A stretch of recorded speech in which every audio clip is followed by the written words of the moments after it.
اگه بهت بگم شبی که شوهرم منو با لباس خونه پرت کرد تو خیابون 10 ساعت پیاده روی کردم تا اینکه کسی دستمو گرفت که حتی نمیتونستم اسمش رو درست تلفظ کنم و همون آدم زندگی منو از نو ساخت. باور میکنی؟ سلام، زهرا هستم. 27 سالمه و این داستان شاید شبیه قصه های دراماتیک فیلم ها باشه، ولی باور کنین هر کلمش رو با پوست و استخونم حس کردم. راستش هیچ وقت فکر نمی کردم یه شب از شبهای زندگیم شروع سقوط همه چیزم باشه. من و کامران 3 سال پیش ازدواج کردیم.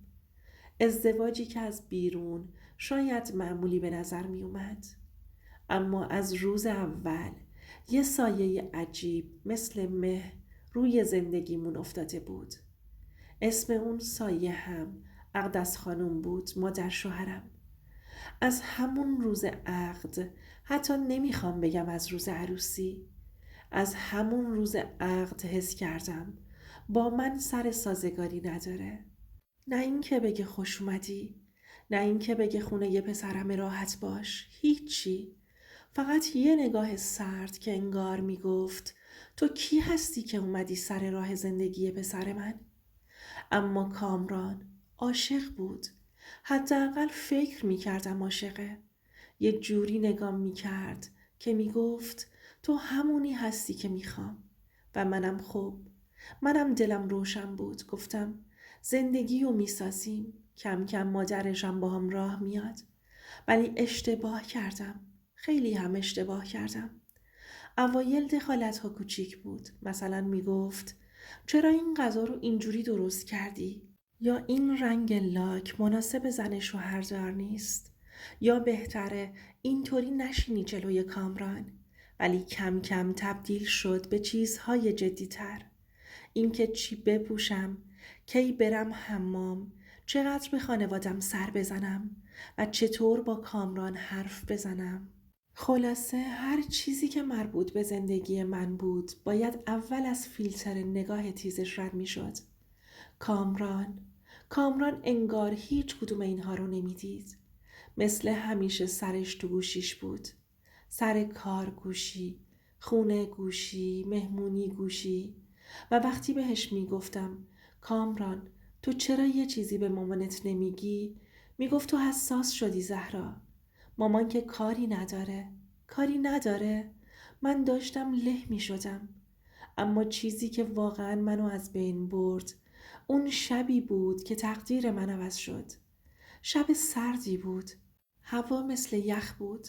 من تو آشپزخونه مشغول درست کردن سوپ بودم. چون از صبح حال خوبی نداشتم. اقدس خانم هم طبق معمول مثل مأمور کنترل روی مبل نشسته بود و هر حرکتی رو زیر نظر داشت. یهو گوشیش زنگ خورد. شماره ناشناس. گوشی رو که جواب داد نگاهش عوض شد. اون لبخند کج و معوجی که همیشه منتظر فرصت بود روی لبش نشست. بعد از اینکه تماس قطع شد گفت زهرا، کسی که خیرتو نمیخواد پشت سرت هم حرف میزنه. امروز فهمیدم تو به همه گفتی کامران آدم عصبیه. گفتم چی؟ من کی همچین حرفی زدم؟ با یه لبخند پیروزمندانه گفت خب من که باور نمی کنم، ولی کامران چرا باید حرفای بد تو از زبون مردم بشنوه؟ همون یه جمله کافی بود احساس کنم قلبم افتاده تو دهنم. چرا باید اینو بگه؟ چرا باید همچین تهمتی بزنه؟ برای چی؟ تا کامران رسید مادرش جلوتر از من شروع کرد. چنان نمایشی در آورد، چنان مظلوم نمایی کرد که انگار من دشمن قسم خورده ی آرامش این خونوادم. کاری کرد که کامران حتی اجازه نداد من حرفمو بزنم. گفت زهرا به مامان گفتی من بدرفتارم؟ گفتم نه به خدا تهمته. ولی صبر و تحمل کامران اون شب صفر بود. نفسش سنگین شده بود. صورتش قرمز بود و یه چیزی توی نگاهش بود که تا اون شب من ندیده بودم. نفرت و این شروع فاجعه بود. بی هوا یقه لباسم رو گرفت، نه با ملایمت، نه حتی فقط برای ترسوندن. جوری که درد از شونه هم تا گردنم اومد. گفت تو آبروی منو جلوی مردم بردی. داد زدم. کامران نکردم.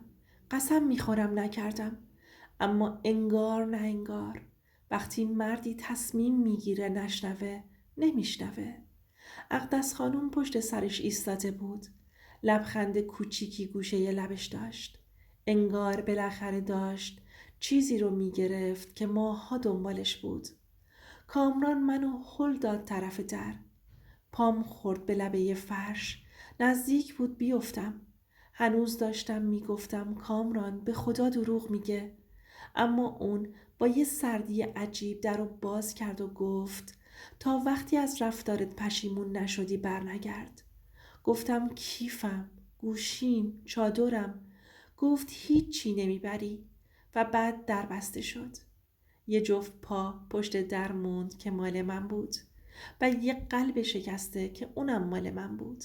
هوا خیلی سرد بود، خیلی سرد، جوری که نفسهام بخار می شد. اما سردی هوا هیچ چیزی نبود در برابر سردی رفتار کسی که دیدم، کسی که فکر می کردم پناهمه. کم کم راه افتادم. نه مقصدی داشتم، نه جایی برای رفتن.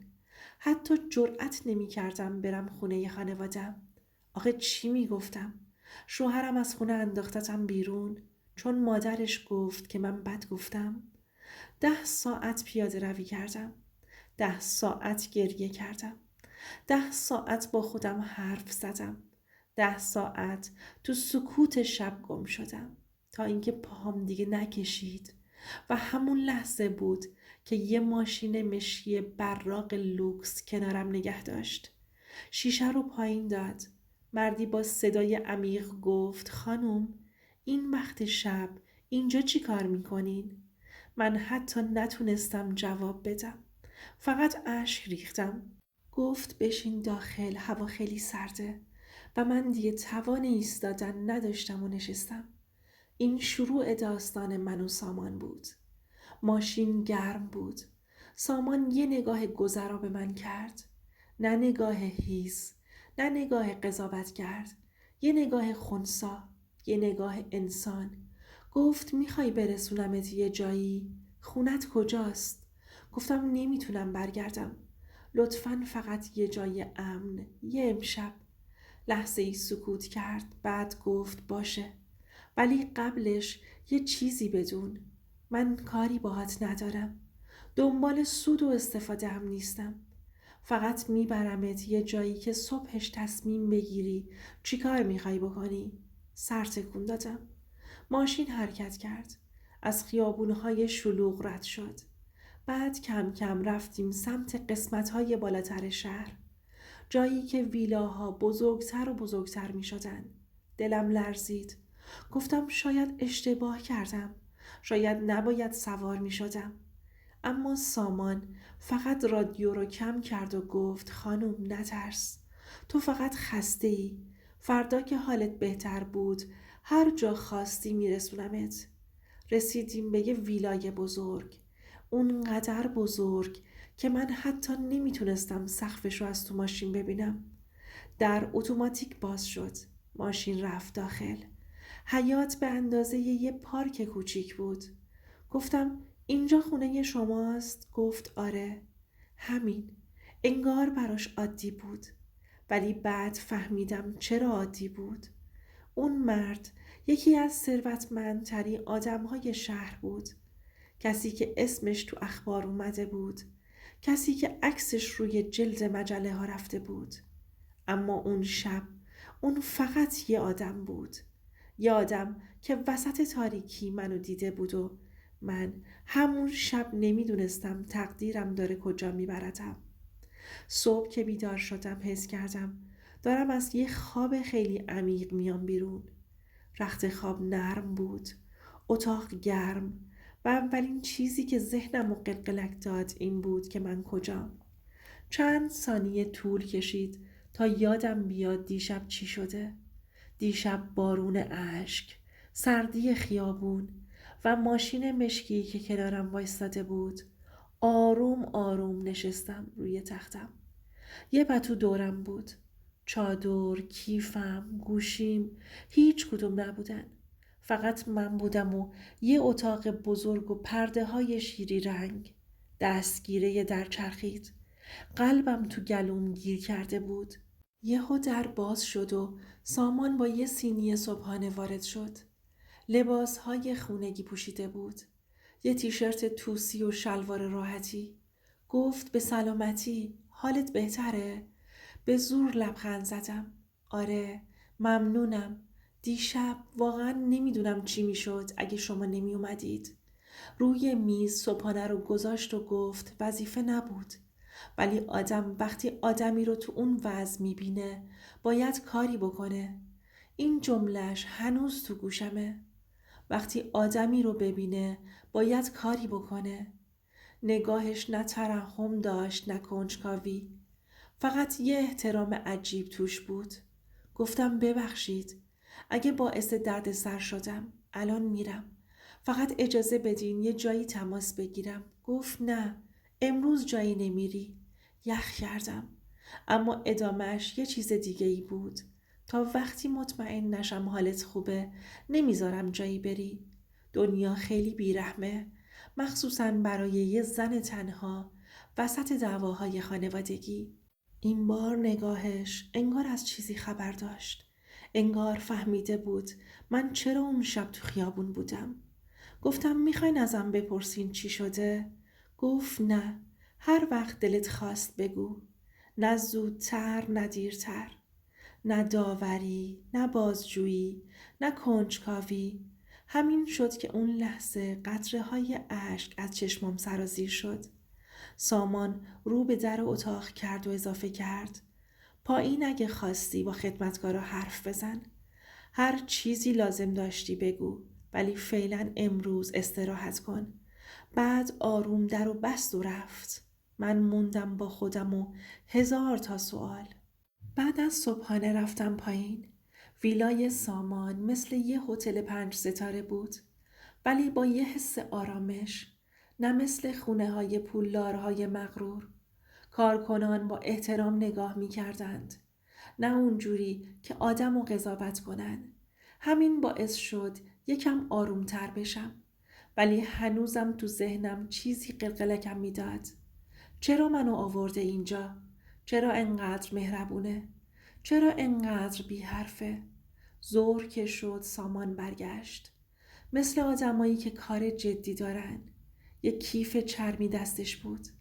وقتی منو دید گفت میتونیم یکم حرف بزنیم؟ نشستم روبروش. گفت تو لازم نیست جزئیات زندگی تو بگی. فقط میخوام بدونم کسی دنبالته؟ کسی اذیتت میکنه؟ نمیدونم چرا، ولی حس کردم میتونم حرف بزنم. گفتم شوهرم منو از خونه انداخته بیرون. مادرش ازم متنفره. یه چیزی بهش گفته که من نگفته بودم و من جایی رو نداشتم برم. سرش رو کمی پایین انداخت. نه از ناراحتی، از فکر کردن. بعد گفت میخوای برگردی؟ این سوال یکی از سخت‌ترین سوالهای اون روز بود. به سقف نگاه کردم. به خودم. به دستهای روی هم گره کرده بودم. گفتم نمیدونم. سامان به آرومی گفت پس عجله نکن. تصمیم‌های مهم تو عصبانیت و ترس گرفته نمیشن. به نگاه احترام آمیزش خیره شدم. گفتم چرا کمکم کردین؟ لبخند کوچیکی زد و گفت چون یه زمان یکی منو تو تاریکی پیدا کرد. نمیتونم دنیا رو به همون تاریکی برگردونم. اونجا بود که فهمیدم سامان فقط پولداری نبود. یه آدمی بود با گذشته‌ای پیچیده و همین بذر اعتمادو تو ذهنم کاشت. اما این اعتماد چند روز بعد یه امتحان عجیب شد. 3 روز گذشت. تو این 3 روز سامان مرزی رو رد نکرد. هیچ چیز مشکوکی نگفت. فقط مثل یه میزبان محترم به من اجازه داد آروم آروم خودم رو جمع کنم.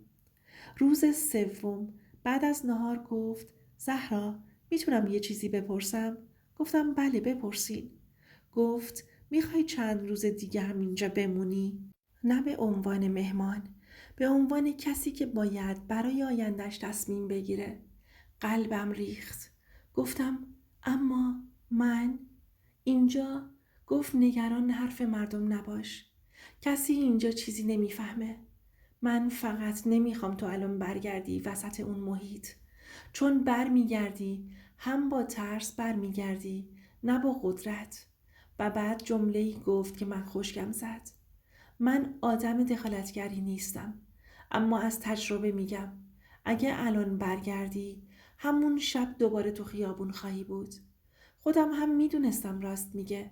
کامران، اقدس خانوم، خونمون، همه چی مثل یه حلقه بسته بود.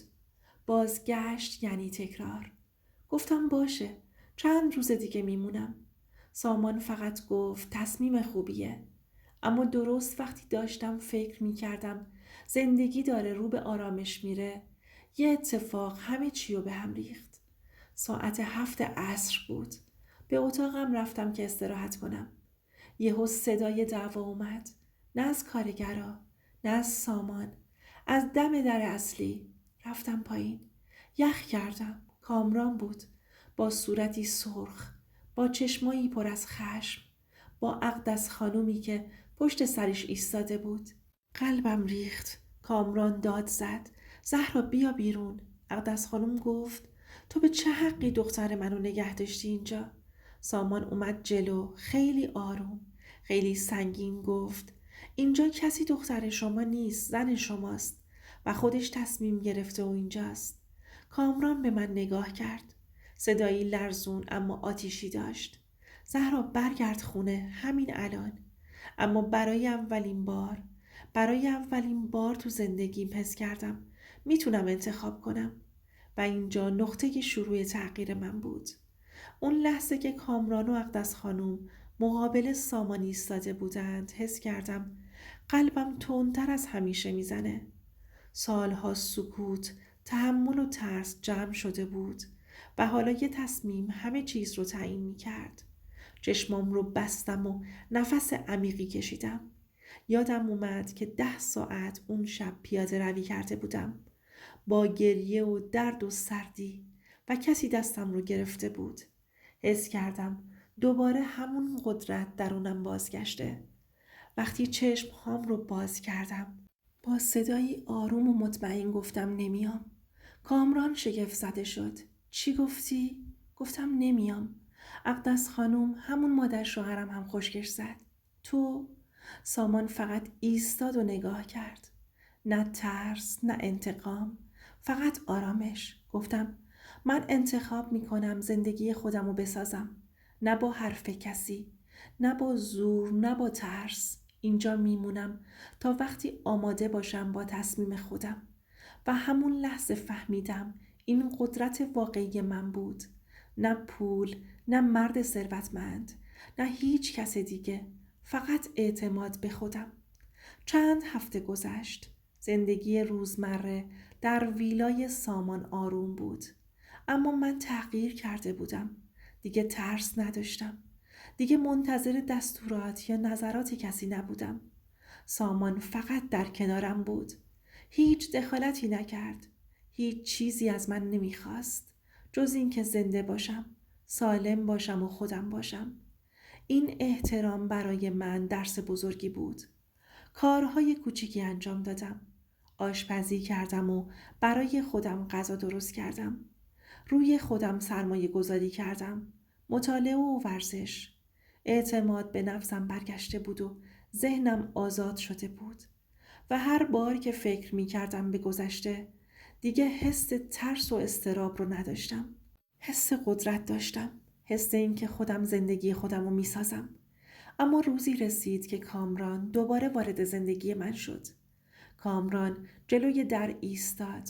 این بار نه با خشم، نه با عصبانیت، فقط با حسرت و پشیمونی. گفت زهرا من اشتباه کردم. تو حق داشتی، من نفهمیدم.